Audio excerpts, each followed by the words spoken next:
You find yourself standing in the shadowed halls of Edo Castle 1867, where cherry blossoms drift past the windows like falling snow, but there's something unsettling about the silence. The corridors that once echoed with the confident footsteps of samurai now whisper with a different kind of urgency. The rustle of silk kimonos, the soft murmur of intimate conversations, and the quiet desperation of a warrior class, discovering that their legendary discipline has become their greatest vulnerability.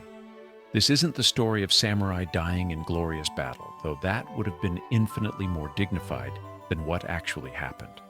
This is the story of how Japan's legendary warrior elite were systematically destroyed by a perfect storm of economic manipulation, technological humiliation, and psychological warfare so sophisticated it makes modern intelligence operations look like amateur hour.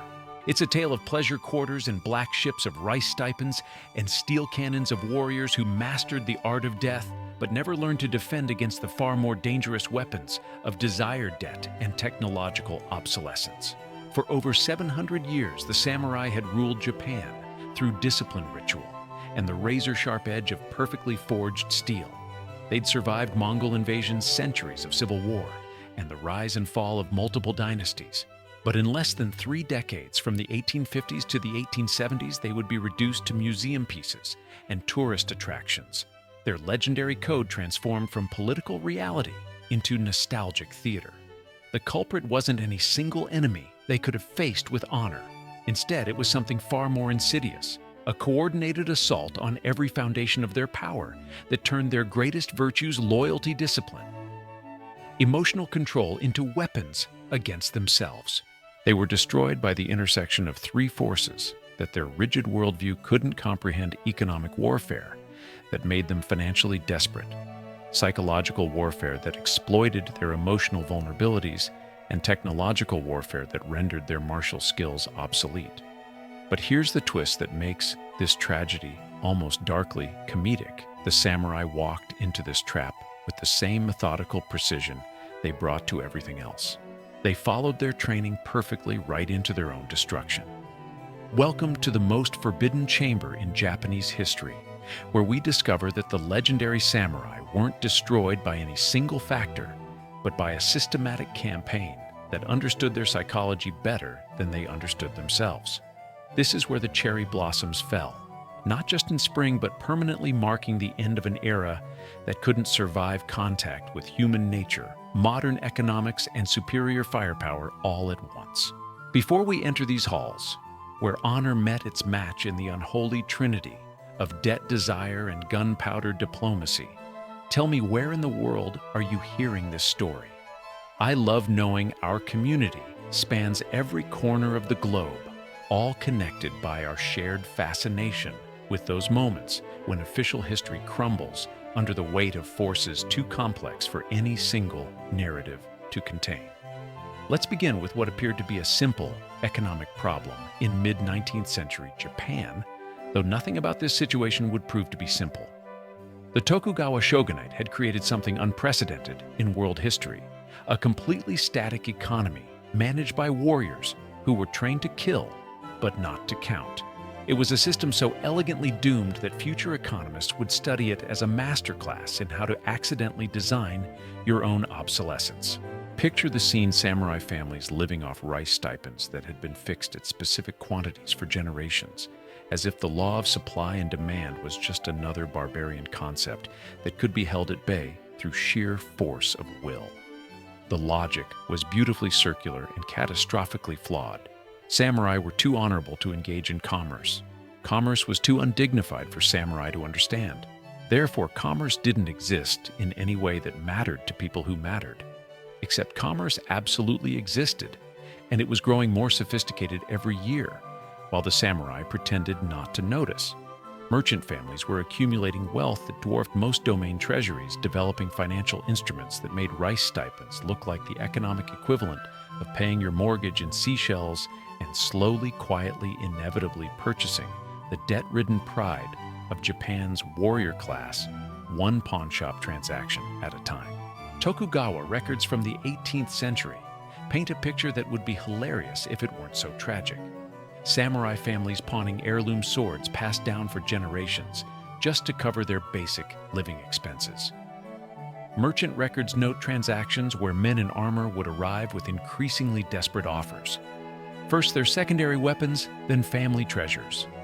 Eventually everything except the two swords that legally defined their status as samurai. The psychological impact was devastating. A warrior raised to defend castles now found himself bowing to a shopkeeper just to keep his family fed. Behind closed doors, resentment grew like a psychological cancer, and with it a sense of dishonor that no ritual could cleanse, no amount of meditation on duty could resolve, and no traditional martial training had prepared them to face. Some samurai kept their land through careful management and family connections. Others lost everything and became Ronin masterless warriors with no income, no purpose, and no way out that didn't involve abandoning everything they'd been taught about honor and social duty. These men wandered from town to town, offering their martial skills for money in arrangements that felt uncomfortably similar to prostitution, selling the thing that defined their identity to whoever could afford their services. The irony was exquisite in its cruelty. The same economic system that was financially destroying the samurai was also creating a merchant class wealthy enough to afford samurai services as entertainment. Wealthy townsmen hired former warriors to teach their sons swordsmanship as a fashionable hobby-funded martial arts schools where authentic combat techniques were preserved as cultural performance and commissioned theater productions, featuring samurai characters drawn from increasingly nostalgic memory. In Osaka and Edo, a new genre of theater emerged that captured this contradiction perfectly. Audiences would weep for fictional warriors upholding lost ideals, while real former samurai struggled to pay for rice in the streets outside the theater. The myth was thriving as the men beneath the armor starved. It was cultural preservation as inadvertent torture device. But the greatest humiliation came from the sankin-kotai system, a brilliant piece of political control that accidentally became economic warfare. Every few years, domain lords were forced to travel to Edo, the shogun's capital, to demonstrate their loyalty in person while leaving their families behind as hostages. These trips required elaborate processions, expensive gifts, and months of residence in the capital draining domain treasuries, with the relentless efficiency of a government-mandated luxury tax. The trips weren't just expensive, they were specifically designed to be ruinously expensive. Domain lords competed to demonstrate their wealth and loyalty through increasingly elaborate displays that left them deeper in debt with each visit. Their control over their own territories slipped as local merchants became their creditors, and they found themselves bowing deeper to shopkeepers every time they returned home. Contemporary records describe samurai families selling off possessions piece by piece to fund these mandatory loyalty demonstrations. The process created a feedback loop of humiliation that made their eventual downfall almost inevitable. Each trip to prove their worthiness to rule demonstrated more clearly that they could no longer afford to rule themselves. Now here's where the story takes its first truly dark turn, because the Tokugawa government had created what appeared to be a pressure valve for this economic stress, but was actually something far more sinister. As samurai families struggled with financial desperation and psychological humiliation, there was one place where they could temporarily escape the crushing weight of their obsolescence: the licensed pleasure quarters, where the rules that governed the rest of Japanese society were suspended in favor of something that felt almost like freedom. The Yoshiwara district in Edo wasn't just a red light area. It was a sophisticated psychological operation disguised as entertainment culture. The shogunate had regulated and organized this pleasure economy with the same bureaucratic precision they applied to everything else, but the result was something unprecedented in world history: a state-sponsored system for documenting and exploiting the psychological vulnerabilities of the ruling class. Picture samurai who had spent decades perfecting the art of emotional suppression, discovering a space where their feelings not only mattered, but were the entire point of the transaction. After years of being told that emotions were weakness, that physical desires were failures of discipline, that vulnerability was dishonor, they found themselves in rooms where someone would not only tolerate their humanity, but actively celebrate it. The psychological impact was like offering water to someone dying of thirst, irresistible and ultimately destructive. These weren't crude commercial exchanges, though. that would have been far safer for everyone involved. The Yoshiwara had elevated intimate companionship to an art form that required years of training in music, poetry, politics, and most dangerously, psychology. Courtesans underwent education more rigorous than most samurai received in military strategy, learning to read micro-expressions, identify personality types, and provide exactly the right combination of emotional validation and psychological manipulation to keep powerful men completely dependent on their services. Dutch Observer accounts from the 1860s describe the transformation with clinical precision. Stern warriors who arrived speaking only of duty and honor became different men entirely after extended involvement with the pleasure quarters. They spoke of poetry of beauty, of feelings that their military training had never acknowledged existed. They developed emotional dependencies that made their rice stipends seem like pocket money compared to what they were willing to spend for a few hours of feeling human. But here's where the historical record becomes deeply uncomfortable, because the most prized companions in these establishments weren't experienced women who could defend themselves psychologically. They were often teenagers, some as young as 15, whose youth and apparent innocence were marketed as premium commodities in ways that amplified the psychological manipulation to devastating effect. Families facing economic disaster could sell daughters into this system where successful courtesans could earn more in a year than most samurai made in their entire careers. This created a pipeline of young women whose survival depended on mastering techniques for the psychological control of Japan's warrior elite women, who learned to make middle-aged samurai feel simultaneously powerful and vulnerable, desired and dependent, honored and completely owned by someone they could never truly possess.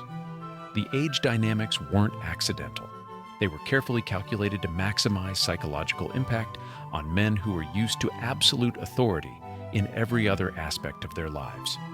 A 50-year-old samurai who commanded respect through fear and military prowess would find himself emotionally dependent on a 17-year-old who had been professionally trained to exploit his deepest insecurities and desperate need for emotional connection. Contemporary training manuals. Yes, there were actual instruction books for this psychological warfare, read like primers, in techniques that modern intelligence agencies would recognize as sophisticated manipulation tactics. Young courtesans learn to identify each client's specific emotional vulnerabilities, provide carefully calibrated amounts of attention and withdrawal, and extract not just money, but detailed personal information during moments of intimacy. The most disturbing aspect was how the system documented everything. Licensed pleasure quarters maintained detailed records that went far beyond simple commercial transactions. Medical examinations of both courtesans and clients created comprehensive databases of physical characteristics, psychological preferences, and political loyalties that transformed intimate healthcare into intelligence gathering of unprecedented sophistication. Research indicates that these medical examinations were conducted by physicians trained in Dutch medical techniques, making the Yoshiwara one of the most medically advanced communities in Japan. But the real purpose wasn't disease prevention, it was creating psychological profiles that could be used for political manipulation. Clients were cataloged not just as paying customers, but as political assets whose emotional dependencies could be leveraged for information influence and control. The examination rooms were designed as intelligence-gathering spaces.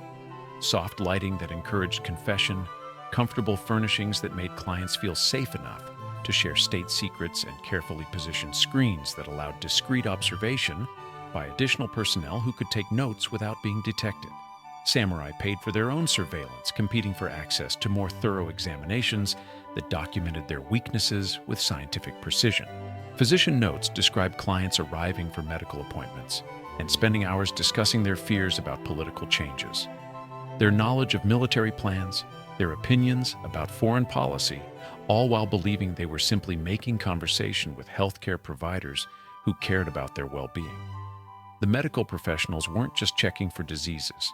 They were conducting comprehensive psychological evaluations disguised as routine healthcare. This created something unprecedented in world history, a comprehensive database of the physical and psychological vulnerabilities of an entire ruling class, more detailed than anything any government had ever assembled about its own leadership. Every samurai's emotional triggers, financial anxieties, political loyalties, and sexual preferences were documented with the precision of modern intelligence files. And then in 1853, everything changed in ways that transformed this already dangerous situation into a perfect storm of systematic destruction. The horizon darkened with black smoke, and 4 American warships entered Uraga Bay with their guns already trained on the shore. Aboard the flagship stood Commodore Matthew Perry of the United States Navy, carrying a letter from President Millard Fillmore and enough firepower to demonstrate that Japan's centuries of isolation were over, whether they wanted them to be or not. The psychological impact of Perry's arrival went far beyond a simple military threat. For over 2 centuries, the samurai had built their identity around the belief that Japan was protected by divine favor and military superiority. They defeated the Mongol invasions, conquered all domestic enemies, and created a society so perfectly ordered that foreign interference was literally inconceivable within their worldview. Perry's black ships shattered that worldview in a single afternoon. Samurai in lacquered armor watched from the docks, gripping weapons they hadn't needed to modify in centuries, as ships powered by steam and armed with explosive shells demonstrated that their martial prowess was as obsolete as their economic system.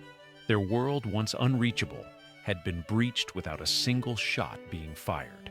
The shogun stalled, claiming they needed time to consider American demands. Perry left but promised to return with more ships, and when he came back in 1854, he brought 7 vessels that made his initial display look like a polite social call. The Treaty of Kanagawa that resulted didn't just open Japan's ports, it opened a psychological wound that would never heal. The samurai had been measured against modern military technology and found completely wanting. Perry recorded his impressions with the clinical detachment of someone conducting an anthropological study. He described the samurai as polite but rigid, proud men living in a world that had already passed them by. He called them timid and evasive in negotiation and predicted they would change whether they wanted to or not, because they simply had no choice. Their elaborate ceremonies, their poetry, their centuries of military tradition meant nothing against steel ships and explosive shells. The aftermath was chaos that revealed just how fragile the samurai's psychological foundations had become. Some called for peace and accommodation with foreign demands. Others demanded blood and warfare against the foreign barbarians. The Sano-Joi movement, revere the emperor, expel the barbarians, gained support among samurai, who saw military resistance as the only honorable response. Assassins targeted officials who spoke of diplomacy. Riots erupted, domains fractured. The old unity that had held Japan together for centuries began to split along lines that would ultimately destroy everything the samurai represented. But here's where the 3 forces destroying the samurai began to work together in ways that ensured their complete annihilation. The economic pressure that had been building for decades suddenly intensified as foreign trade disrupted traditional rice markets. The psychological vulnerabilities that had been carefully documented in the pleasure quarters became exploitable weaknesses when foreign powers needed to understand and manipulate Japanese leadership. And the technological obsolescence that Perry had demonstrated made it impossible for samurai to defend themselves using traditional methods. Wait, stop. Let me pause here and make sure we understand what we've uncovered in these perfume chambers and foreign harbors. Because I'm starting to realize we're not looking at separate historical forces that coincidentally destroyed the samurai at the same time. We're looking at a systematic campaign that understood their psychology better than they understood themselves. We have a government that deliberately created economic conditions, forcing samurai into debt while simultaneously providing a pressure valve that documented their emotional vulnerabilities.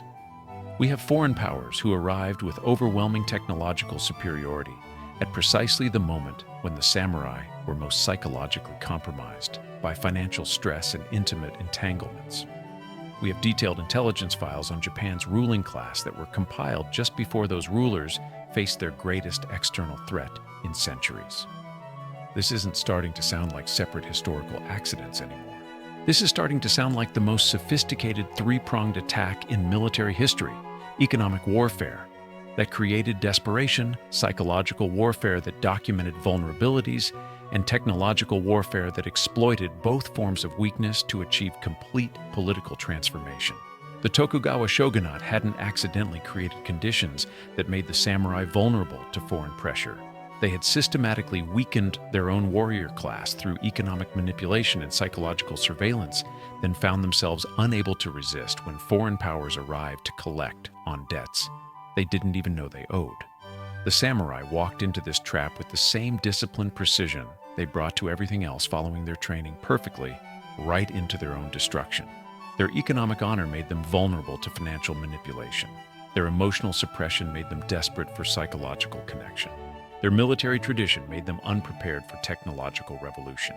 Each strength became a weakness that enemies could exploit with surgical precision. Now we need to examine how these three forms of warfare work together to create a perfect storm of systematic annihilation. Because this wasn't just the end of a social class, it was a template for how to destroy any rigid system by attacking all its foundations simultaneously. The economic warfare wasn't random market forces or accidental social change. Contemporary financial records reveal systematic policies designed to concentrate samurai debt in the hands of merchant families who could be controlled by central authorities. The rice-based payment system wasn't traditional culture, it was deliberate economic manipulation that made samurai vulnerable to price fluctuations they couldn't predict or control. The sankin-kotai system that forced domain lords to spend beyond their means wasn't just political theater, it was calculated financial warfare that ensured the samurai class would be too debt-ridden to mount effective resistance when external pressure arrived. Every mandatory trip to Edo, every elaborate ceremony, every demonstration of loyalty was specifically designed to drain resources that might otherwise have been used for military modernization or political independence. Merchant records from the 1850s show coordination between different commercial families in lending practices that systematically concentrated samurai debt during the crucial years leading up to Perry's arrival. This wasn't coincidental timing, it was economic warfare designed to ensure that Japan's warrior class would be financially desperate and psychologically vulnerable at precisely the moment when foreign pressure reached its peak. The Yoshiwara wasn't just entertainment culture that accidentally became intelligence gathering. Surviving administrative documents reveal systematic policies for the recruitment, training, and deployment of courtesans as intelligence assets. The medical examinations weren't healthcare, they were comprehensive psychological evaluations designed to create exploitable profiles of political and military leaders. The timing is crucial. The most sophisticated psychological manipulation techniques were developed and deployed during the 1840s and early 1850s, precisely the period when foreign pressure was building toward the crisis that would break Japan's isolation. The intelligence files that documented samurai psychological vulnerabilities were compiled just before those vulnerabilities would be most useful for political manipulation. Training manuals for courtesans from this period include specific instructions for extracting military information, identifying political loyalties, and assessing the emotional stability of clients under stress. These weren't entertainment professionals who accidentally became spies, they were intelligence operatives who used intimate relationships as cover for systematic information gathering. The medical surveillance system created detailed databases that tracked not just individual vulnerabilities, but patterns of weakness across the entire samurai class. Government officials knew exactly which types of pressure would be most effective, against which types of personalities, which financial incentives would overcome, which forms of resistance, and which emotional manipulations would compromise which political loyalties. Perry's technological demonstration wasn't just superior firepower, it was precisely calculated psychological warfare designed to exploit the specific mindset that intelligence files had identified as characteristic of Japanese military culture. The black ships didn't just outgun Japanese defenses, they were specifically designed to shatter the psychological foundations that held samurai culture together. Perry's own expedition logs reveal detailed knowledge of Japanese political structures, military capabilities, and social tensions that could only have come from comprehensive intelligence gathering over multiple years. His negotiation strategies were tailored to exploit specific psychological vulnerabilities that American diplomats had identified through sources who understood Japanese culture with intimate precision. The treaties that resulted from Perry's visits weren't just trade agreements. They were designed to intensify the economic and psychological pressures that were already destroying samurai political authority. Foreign trade disrupted rice markets in ways that made samurai financial problems unsolvable. Foreign ideas challenged cultural assumptions in ways that made traditional values seem obsolete. Foreign military presence made Japanese defense capabilities look pathetically inadequate. By the 1860s, the three-pronged attack had achieved complete success. The samurai class was financially bankrupt, psychologically compromised, and militarily obsolete, when reformist domains in the south rose against the Tokugawa shogunate. In 1868, they weren't fighting to preserve samurai culture, they were fighting to create a modern state that could resist foreign domination, using foreign methods. The Boshin War that ended the shogunate lasted just over a year, but the real battle had been fought and lost over the previous decades. The samurai found themselves facing enemies who knew their financial vulnerabilities through merchant intelligence networks, understood their psychological weaknesses through pleasure quarter surveillance files, and possessed military technology that made their martial skills irrelevant. Some samurai recognized what had happened to them. Diary entries from the period reveal painful awareness that they had been systematically manipulated and outmaneuvered by forces they hadn't understood until it was too late. But by then, the damage was irreversible. Their economic foundation had been destroyed, their psychological weaknesses had been documented and exploited, and their military tradition had been rendered obsolete by technological change they couldn't match or resist. The reforms that followed weren't just political changes, they were the inevitable result of total systematic breakdown. In 871, the new imperial government abolished the domain, stripping land from the daimyo and stipends from the samurai. They replaced feudal obligations with modern bureaucracy and created a conscript army built from farmers, merchants, and townsmen. The sword became ceremonial, the top knot was cut, and Bushido transformed from political reality into cultural memory. In 1876, even the right to carry swords in public was revoked. The Haitōrei edict banned blades, outright stripping samurai of their last visible symbol of status and authority. Some protested in the streets, others refused to comply, hiding weapons and joining underground martial arts circles. But they were fighting against forces much larger than government policy. They were fighting against the complete transformation of their entire civilization.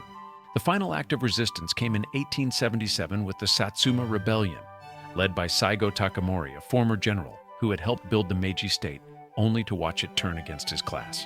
His samurai rebels were outnumbered and outgunned, fighting with katana and muskets against Gatling guns and artillery. The outcome was predetermined by decades of systematic preparation. When Saigo lay mortally wounded rather than surrender, he asked a follower to help him commit seppuku in the traditional manner. "Honor dies with the old ways," he reportedly said, but even in death he became a symbol that the new government could manipulate for their own purposes. They couldn't erase him, so they rewrote him as a patriotic martyr rather than a reactionary rebel. The fall wasn't sudden, but it was final. Factories replaced swordsmith workshops, steamships replaced cavalry charges, bureaucratic loyalty replaced feudal honor. In Tokyo, the emperor wore Western suits. In the countryside, railroads cut across lands once guarded by mounted warriors. In schools, young boys learned science and engineering instead of swordsmanship and classical poetry. But the story doesn't end with political transformation, because the techniques that destroyed the samurai didn't disappear with their victims. The methods of systematic economic manipulation, psychological warfare, and technological intimidation became templates for modern intelligence operations that continue to shape our world today. Contemporary intelligence historians note striking similarities between the anti-samurai campaign and modern influence operations used by intelligence agencies worldwide. The basic approach: identify vulnerabilities through systematic surveillance, exploit those vulnerabilities through multiple pressure points, and overwhelm resistance through coordinated attacks on economic, psychological, and technological foundations remains essentially unchanged. The integration of economic pressure with psychological manipulation that characterized the Yoshiwara system can be seen in modern operations that use financial incentives and emotional entrapment to compromise political targets. The same understanding of how intimate relationships can be weaponized for intelligence gathering forms the foundation for honeypot operations that intelligence agencies still use to gather information and create blackmail material. Perhaps most disturbing, the systematic documentation of psychological vulnerabilities that allowed enemies to predict and manipulate samurai behavior has evolved into digital surveillance systems that compile detailed profiles of personality preference and political loyalty for entire populations. We're all living under versions of the same intelligence gathering that documented samurai weaknesses. We just carry the surveillance devices voluntarily and call them smartphones. The economic warfare that bankrupted the samurai through price manipulation and debt concentration has become standard practice for modern financial institutions and governmental agencies seeking to control political opposition. The same techniques that forced samurai families to pawn their swords are used today to force political dissidents into financial desperation that makes resistance impossible.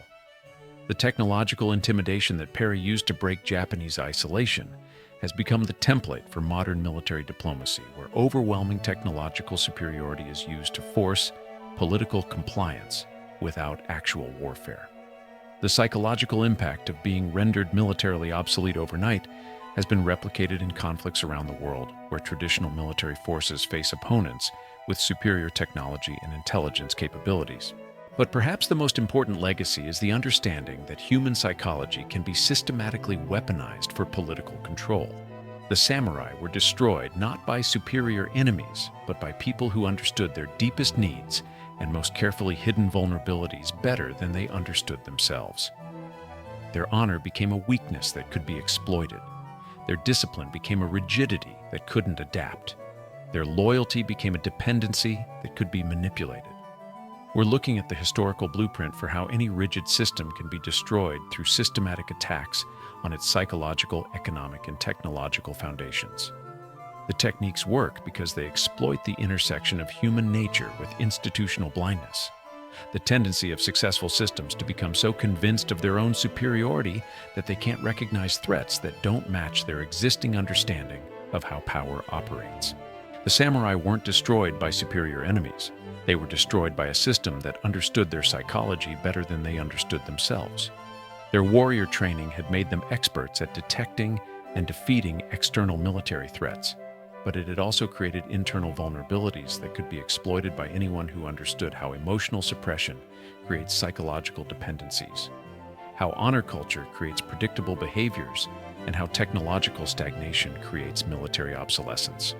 In our current era of digital surveillance, economic manipulation, and technological disruption, we're living through the same dynamic that destroyed the samurai, just with better technology and more sophisticated psychological understanding. Our desires, preferences, and vulnerabilities are being systematically cataloged and weaponized by systems that understand human psychology better than most humans understand themselves. The young women who worked in the Yoshiwara weren't just victims of an exploitative system. They were unwilling participants in an intelligence operation that used their bodies and minds as weapons against Japan's ruling class. Their suffering enabled a political transformation that they had no voice in designing and received no benefit from implementing. They were simultaneously exploited and empowered, victimized and weaponized in ways that illuminate the complex moral landscape of systematic oppression. The samurai learned too late that in a world where information is power, personal vulnerabilities become the ultimate currency of control. They discovered that their greatest strengths, discipline, loyalty. Emotional control could be transformed into weapons against them by people who understood human psychology better than they understood the human cost of their own rigid systems. Today we face the same fundamental challenge. How do we maintain the benefits of technological civilization and economic complexity without creating the systematic vulnerabilities that can be exploited by people who understand our weaknesses better than we understand our own psychology? The cherry blossoms still fall in Japan every spring, but they fall now in a world where the samurai's greatest lesson, that psychological warfare is more effective than any sword, has become the standard operating procedure for anyone seeking to influence, manipulate, or control human behavior. What strikes you most about this intersection of economic pressure, psychological manipulation, and technological change? How do you see similar dynamics operating in modern politics, technology, and economics? The samurai thought their honor made them invulnerable, but it actually made them predictable. Are we making the same mistake, just with different vulnerabilities and more sophisticated weapons? The past has many more secrets waiting to be uncovered, and not all of them are buried as deep as the powerful would like us to believe. Sometimes the most dangerous weapons are the ones that make us feel understood, valued, and economically secure, especially when we don't realize we're being systematically documented by people who know exactly which psychological, financial, and technological buttons to push and when to push them. The question isn't whether these techniques work. The question is whether we're smart enough to recognize them when they're being used on us, and whether we can build systems that are flexible enough to adapt without being rigid enough to exploit.